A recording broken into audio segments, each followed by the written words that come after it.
This channel does not promote any violent, harmful, or illegal activities. All content provided by this channel is meant for an educational purpose only.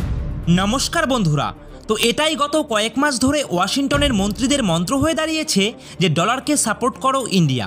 Peter নাবারো হোক, trade secretary হোক, এমনকি স্বয়ং Donald Trump সবাই একই সুরে কথা বলছেন। কিন্তু কেন হঠাৎ করে আমেরিকার এত উৎকণ্ঠা দেখা দিল? ভারতকে ঘন ঘন এভাবে চাপ দেওয়ার আসল কারণটা কী ছিল? এর কারণ আসলে খুবই সোজা। চীন আর রাশিয়া আগেই ঘোষণা করে দিয়েছে ডলারকে তারা ছেড়ে দেবে। নিজেদের রিজার্ভ থেকেও ধীরে ধীরে ডলার সরিয়ে দিচ্ছে তারা। অথচ আশ্চর্যের ব্যাপার হলো ওদের দিকে আমেরিকা এতটা আঙুল তুলছে না, বরং পুরো মনোযোগটা ঘুরে গেছে ভারতের দিকে। এমনটা কেন হচ্ছে? এর পেছনে নিশ্চয়ই কোনো গভীর কারণ আছে, আর সেই উত্তর শুনলে আপনিও অবাক হবেন। সত্যিটা হলো ভারত চাইলে আমেরিকান ডলারের মেরুদণ্ডে এমন একটা ধাক্কা দিতে পারে যেটা আমেরিকার পক্ষে সামলানো কঠিন হয়ে যাবে। তাই ট্রাম্প থেকে শুরু করে তার মন্ত্রীরা বারবার একটা কথাই বলছেন যে ভারত এবার ডলারকে সাপোর্ট করো। এখন প্রশ্ন, ভারতের হাতে এমন কি শক্তি আছে? আর এর কারণটা আসলে দুটো। প্রথম কারণটা হচ্ছে ভারত গত কয়েক মাস ধরে এমন সব পদক্ষেপ নিয়েছে যেগুলি সরাসরি রুপির ব্যবহারকে বাড়িয়ে তুলছে। আর মজার বিষয় হলো এই প্রচেষ্টা এখন অনেকটাই সফল। আজকে প্রায় প্রতিটি মহাদেশে অন্তত এমন একটা দেশ রয়েছে যাদের সঙ্গে ভারত সরাসরি রুপিতে ব্যবসা করছে, আর সেখান থেকেই ধীরে ধীরে আশেপাশের অন্যান্য দেশগুলিতেও রুপির লেনদেন ছড়িয়ে দেওয়া হচ্ছে। উদাহরণ হিসাবে ধরুন দক্ষিণ আমেরিকাকে। যে মহাদেশে ব্রাজিল আর আর্জেন্টিনার মতো দেশ রয়েছে, সেখানে গায়না নামের একটি দেশও আছে। সেই গায়নার সাথে ভারতের ইতিমধ্যেই সেই দেশের রুপিতে বাণিজ্যের চুক্তি হয়ে গেছে। এখন ভারতের পরিকল্পনা হলো গায়নাকে একটা বেস বানিয়ে আশেপাশের দেশগুলিতেও রুপিতে বাণিজ্য ছড়িয়ে দেওয়া। যেমন ক্যারিবিয়ান আইল্যান্ডস, ব্রাজিল, আর্জেন্টিনা এসব জায়গাতেও ভারত রুপিতে ট্রেড করতে চাইছে। এবার আসি ইউরোপে। রাশিয়ার সঙ্গে তো ভারতের আগেই এগ্রিমেন্ট হয়েছে, এবার টার্গেট হলো ফ্রান্স। এই দেশগুলিকে বেস বানিয়ে ভারত অন্য ইউরোপীয় দেশগুলিকেও রাজি করাতে চাইছে, যাতে তারা লোকাল কারেন্সি ইউরো আর ভারতীয় রুপিতে ব্যবসা করে। এবার এশিয়া, বিশেষ করে আরব দেশগুলি, এখানে ভারত ইউএইকে বেছে নিয়েছে। ইতিমধ্যে কয়েক বিলিয়ন ডলারের সমমূল্যের বাণিজ্য করছে ভারত সরাসরি রুপিতে ডলারের বদলে। আফ্রিকাতেও ভারত পিছিয়ে নেই। নাইজেরিয়া সহ আরও 3-4টি দেশের সঙ্গে ভারত রুপিতে ব্যবসা শুরু করে দিয়েছে, এবং এটাই আমেরিকার জন্য আসল বিপদের ঘণ্টা। এ কথা কেন বললাম জানেন? কারণ চীন যখন বলেছে যে আমাদের কারেন্সি ইউয়ান, এটিকে দিয়েই আমরা ডলারকে চ্যালেঞ্জ করব, তখন আমেরিকা সেটা খুব একটা গুরুত্ব দিল না। রাশিয়ার রুবেলও আমেরিকার কাছে হুমকি নয়, কারণ দুই দেশই এক নায়কতান্ত্রিক। ওদের মুদ্রার ওপর বিশ্বাসযোগ্যতা নেই, কখন কি হয় কেউ বলতে পারে না। কিন্তু ভারত এক্ষেত্রে সম্পূর্ণ আলাদা। ভারত হলো একটি ডেমোক্রেটিক দেশ যেখানে রাজনীতি তুলনামূলকভাবে অনেক বেশি স্টেবল। তার ওপর এশিয়ার একমাত্র দেশ ভারত, যার মিলিটারি পাওয়ার অত্যন্ত শক্তিশালী, এবং ভবিষ্যতে তা আরও বাড়বে। সবথেকে বড় কথা, ভারতের ইতিহাসে আজ পর্যন্ত কখনো সামরিক একনায়কতন্ত্র আসেনি। এই কারণেই ভারতকে আমেরিকার জন্য সবথেকে বড় বিকল্প, অর্থাৎ পারফেক্ট অল্টারনেটিভ ধরা হচ্ছে। কারণ ডেমোক্রেসি আছে, পাওয়ারফুল সেনাবাহিনী রয়েছে, এবং ক্রমবর্ধমান অর্থনীতি তো আছেই। এই কারণেই আমেরিকার মনে হয়েছে যে আগামী 15 থেকে 20 বছরের মধ্যে চীনের কারেন্সি ইউয়ান নয়, বরং ভারতের রুপি ডলারকে আসল টেক্কা দেবে। কারণ মানুষ ভারতের ওপর ভরসা করে। এছাড়াও ভারত এখন থেকেই এর জন্য গ্রাউন্ড ওয়ার্ক তৈরি করছে। যেমন ধরুন, একেবারে সাম্প্রতিক খবর অনুযায়ী ভারতের বৈদেশিক রিজার্ভ মাত্র এক সপ্তাহে প্রায় 3.5 বিলিয়ন ডলার বেড়েছে, এবং মোট রিজার্ভ প্রায় 694 বিলিয়ন ডলারের গণ্ডি পার করেছে।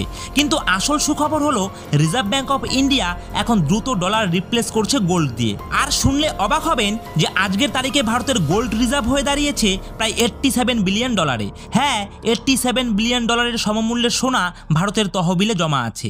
এই অঙ্কটা কতটা বড় জানেন? পৃথিবীতে এমন 100টিরও বেশি দেশ আছে যাদের পুরো জিডিপি অর্থনীতি মিলিয়ে 37 বিলিয়ন ডলারও নয়। তাহলে বুঝতেই পারছেন ভারতের কাছে গোল্ড রিজার্ভ কত বড় শক্তি। অনেকে হয়তো বলবেন যে যখন আমাদের মোট রিজার্ভ 600 বিলিয়ন ডলারেরও বেশি, তখন কেন একেবারেই সবটুকু ডলার বাদ দিয়ে গোল্ডে কনভার্ট করা যায় না? এর উত্তরটা হলো যে না, এটা পসিবল খুব একটা নয়। কারণ এত বিশাল পরিমাণ ডলার যদি একসঙ্গে গোল্ডে রূপান্তর করতে চান, তাহলে সোনার দাম রাতারাতি 10 থেকে 15 গুণ বেড়ে যাবে। তাই এই কাজটা ভারতকে ধীরে ধীরে পরিকল্পনা অনুযায়ী করতে হবে।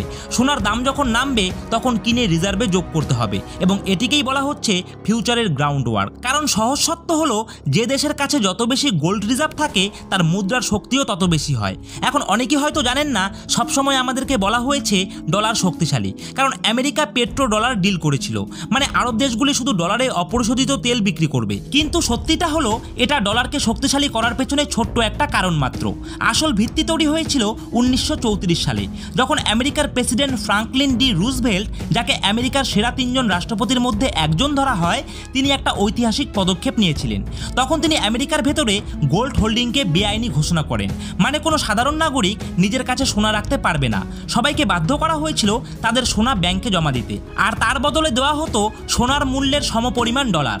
অবশ্য আমেরিকার সাধারণ মানুষ এটা করতে চাইছিল না, কিন্তু ফ্রাঙ্কলিন সবাইকে আশ্বাস দিলেন আপনারা গোল্ড জমা দিয়ে যে ডলার পাবেন তার ভ্যালু কখনো সোনার দামের চেয়ে কম হবে না, বরং সত্যি তাই হলো। এরপর তিনি আরেকটা বড় সিদ্ধান্ত নিলেন, যত খুশি তত ডলার ছাপানো যাবে না, সরকার যত পরিমাণ গোল্ড ধরে রাখবে কেবল সেই সমপরিমাণই ডলার ছাপানো হবে। আর এটাই ছিল সেই আসল কারণ যার ফলে মার্কিন ডলার হয়ে উঠল পৃথিবীর সবথেকে বড় শক্তিশালী মুদ্রা। ডলার তখন বিশ্বের রিজার্ভ কারেন্সিতে পরিণত হলো। ব্রিটেন তখনও ছিল বিশাল সাম্রাজ্য, তাদের মুদ্রা ব্রিটিশ পাউন্ড ছিল বিশ্বের শীর্ষ কারেন্সি। কিন্তু মানুষ ধীরে ধীরে পাউন্ড ছেড়ে ডলার ব্যবহার শুরু করলো, কারণটা সবাই জানতো যে $100 মানে $100 সমমূল্যের সোনা, অর্থাৎ ডলার কখনোই একেবারে মূল্যহীন হয়ে যাবে না। যদিও পরবর্তীতে আমেরিকার প্রেসিডেন্ট রিচার্ড নিক্সন তিনি এসে এই সিস্টেমকে পুরোপুরিভাবে ভেঙে দেন। তবে অন্তত 10 থেকে 15 বছর পর্যন্ত এফডিআর এর নিয়মে ডলার স্থিতিশীলভাবে চলেছিল। এখান থেকেই কিছু শিক্ষা পাওয়া যায় যে কোনো দেশের মুদ্রাকে শক্তিশালী করতে চাইলে আর সেই মুদ্রাকে ভবিষ্যতে বিশ্বমঞ্চে বড় শক্তি হিসাবে দাঁড় করাতে চাইলে তার পেছনে থাকতে হবে বিশাল সমপরিমাণ গোল্ড রিজার্ভ। এই কারণেই ভারত এখন রুপির ভিত্তি মজবুত করতে সোনাকে সর্বোচ্চ অগ্রাধিকার দিচ্ছে। রিজার্ভ ব্যাংক ধীরে ধীরে ডলার কমিয়ে রুপির পাশে সোনা বসাচ্ছে।